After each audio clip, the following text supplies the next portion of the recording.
श्री स्वामी समर्थ. जय जय स्वामी समर्थ. तुम्हा सर्वांचं पुन्हा एकदा अगदी मनापासून आपल्या या नवीन व्हिडिओमध्ये मी स्वागत करते. आता थोड्याच दिवसांमध्ये दिवाळी हा सण सुरू होणार आहे आणि 29 ऑक्टोबरला आलेली आहे धनत्रयोदशी.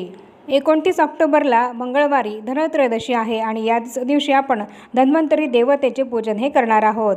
धन्वंतरी देवता ही आरोग्याची देवता आहे. धनत्रयोदशीच्या दिवशीच धन्वंतरी देवता ही समुद्र मंथनातून प्रकटली आहे आणि म्हणूनच आपण या दिवशी धन्वंतरी देवतेचे पूजन हे करत असतो.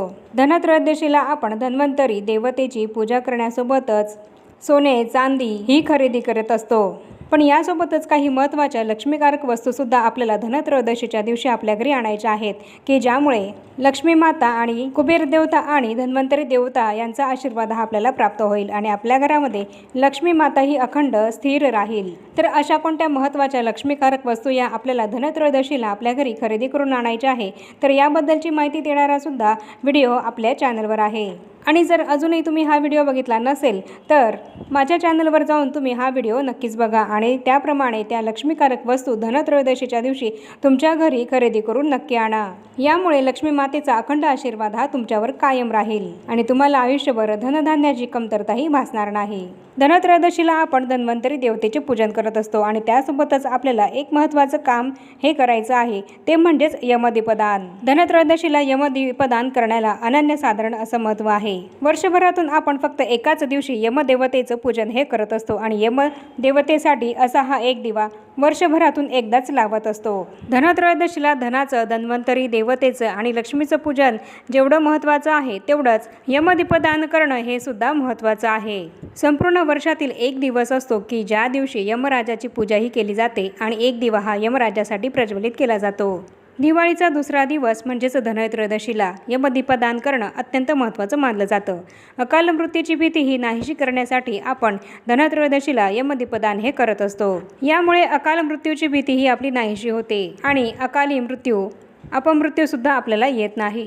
धनत्रयोदशीला यमदीपदान केल्याने आपल्या घरामध्ये आत्महत्या, अपमृत्यू किंवा एखाद्या आजाराने मृत्यू होणं किंवा अपघाती मृत्यू होणं यासारखी भीतीही आपली नाहीशी होते आणि असा मृत्यू आपल्या घरातील कोणत्याही व्यक्तीला हा येत नाही. आपल्या घरावर यमदेवतेची कृपा होते आणि आपल्या घरातील कोणत्याही सदस्याचा अपमृत्यू हा होत नाही. यमदेवतेला प्रसन्न करून घेण्यासाठीच हा दिवा आपण धनत्रयोदशीला लावत असतो. अश्विन महिन्यातील कृष्ण पक्षातील त्रयोदशीला संध्याकाळी घराबाहेर यमदेवतेला अर्पण केलेला हा दिवा ठेवल्याने अकाली मृत्यू हा आपल्या टळतो असं स्कंदपुराणामध्ये सांगितलं आहे.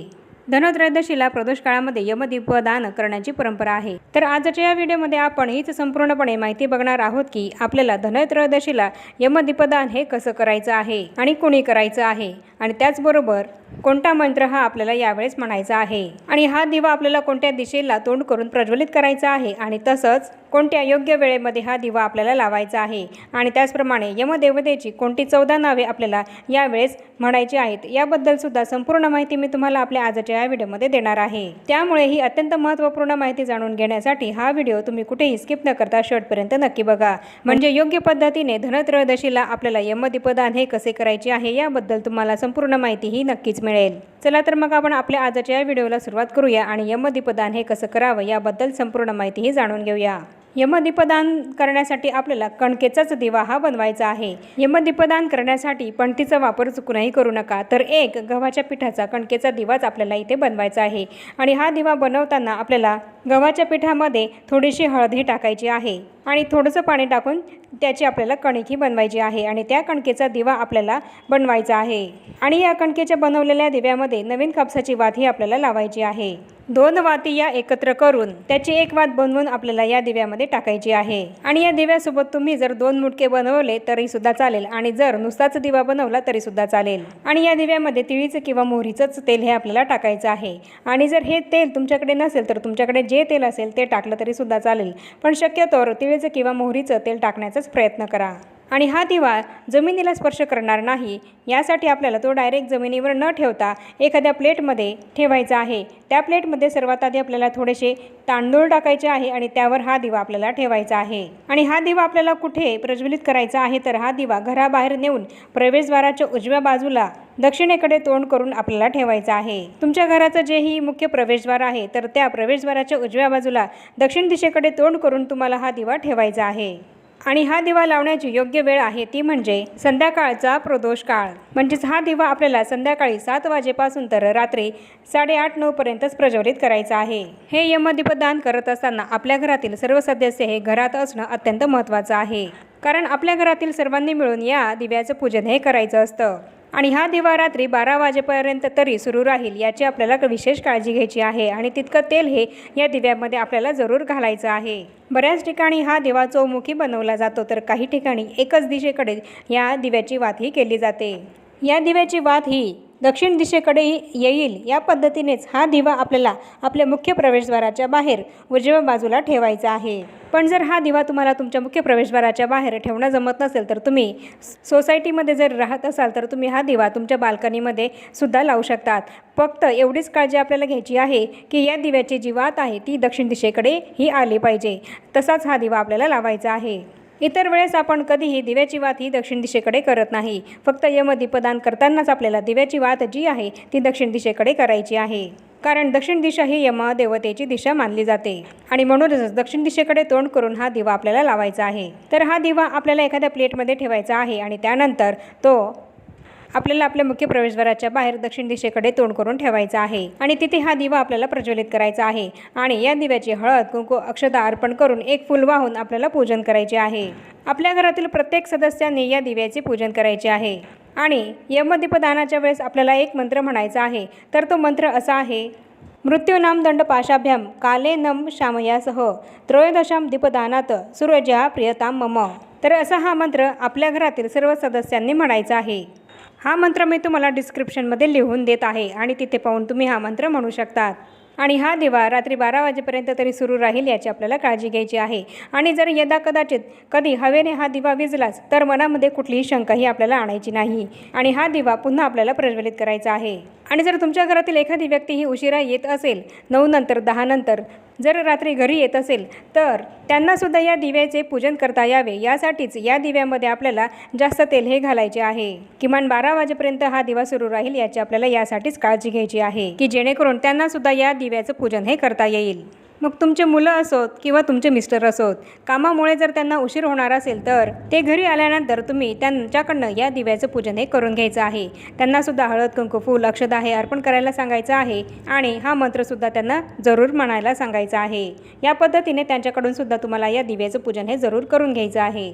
आपल्या घरातील सर्वांनी या दिव्याचं पूजन करून झाल्यानंतर यमदेवतेची 14 नावे ही आपल्याला घ्यायची आहे आणि यमदेवतेला नमस्कार हा करायचा आहे। तर ती 14 नावे कोणती आहेत, तर यमाय नमः, धर्मराजाय नमः, मृत्यवे नमः, अंतकाय नमः, वैवस्वताय नमः, कालाय नमः, सर्वभूतक्षमाय नमः, औदुंबराय नमः, दग्नाय नमः, नीलाथनम नमः, परमेष्टिने नमः, वृकादराय नमः, चित्राय नमः, चित्रगुप्ताय नमः। तर ही अशी 14 नावे घेऊन आपल्याला यमदेवतेला नमस्कार हा करायचा आहे। अपमृत्यू निरसनाकरता हा दिवा आपल्याला लावायचा आहे। आपल्या घरामध्ये कोणालाही अपमृत्यू येऊ नये, आपल्या घरातील कोणत्याही व्यक्तीचा अकाली मृत्यू, अपघाती मृत्यू हा होऊ नये यासाठीच या दिवशी आपल्याला हा दिवा लावून यमदेवतेला हात जोडून अशी प्रार्थना करायची आहे की आमच्या घरामध्ये कोणालाही अकाली, अपमृत्यू, अपघाती मृत्यू हा येऊ देऊ नकोस, अशी हात जोडून प्रार्थना सर्वांनी करायची आहे। मृत्यू हा तर अटळ आहे, पण तो अकाली, अपमृत्यू, अपघाती येऊ नये यासाठी अशी प्रार्थना आपल्याला यमदेवतेला या दिवशी करायची आहे। आणि याप्रमाणे यमदीपदान करून झाल्यानंतर बाहेरच आपल्याला हात पाय हे धुवायचे आहे आणि त्यानंतरच आपल्या घरामध्ये प्रवेश आपल्याला करायचा आहे। तर यमदेवतेची ही 14 नावे सुद्धा मी तुम्हाला डिस्क्रिप्शनमध्ये लिहून देत आहे, तर तिथे बघून तुम्ही ती म्हणायची आहेत आणि यमदेवतेला प्रार्थना करायची आहे। तर याप्रमाणे धनत्रयोदशीच्या दिवशी आपल्याला यमदीपदान हे जरूर करायचे आहे। याआधी जरी तुम्ही यमदीपदान हे कधी केलेले नसेल तर तुम्ही इथून पुढे धनत्रयोदशीला हे यमदीपदान करू शकतात। यामुळे तुमच्या घरामध्ये कधीही कोणालाही अपघाती मृत्यू, अकाली मृत्यू हा येणार नाही। तर याप्रमाणे आजच्या व्हिडिओमध्ये आपण संपूर्णपणे माहिती बघितली आहे की धनत्रयोदशीच्या दिवशी आपण यमदीपदान हे कसे करावे, का करावे आणि कोणता मंत्र हा आपल्याला या दिवशी म्हणायचा आहे आणि तसंच हे यमदीपदान करण्याची योग्य वेळ कोणती आहे आणि कोणत्या दिशेला हे यमदीपदान आपल्याला करायचे आहे याबद्दल संपूर्ण माहिती मी तुम्हाला आपल्या आजच्या या व्हिडिओमध्ये दिली आहे। आणि आता या छोट्याशा माहितीसह आपण आपला आजचा हा व्हिडिओ इथेच थांबवूया। चॅनलवर जर तुम्ही पहिल्यांदाच आला असाल तर चॅनलला जरूर सबस्क्राईब करा आणि या व्हिडिओला जास्तीत जास्त लाईक आणि शेअरसुद्धा जरूर करा। आणि भेटूया पुन्हा अशाच नवीन एका माहितीपूर्ण आणि महत्त्वपूर्ण व्हिडिओसोबत। तोपर्यंत सर्वांना श्री स्वामी समर्थ।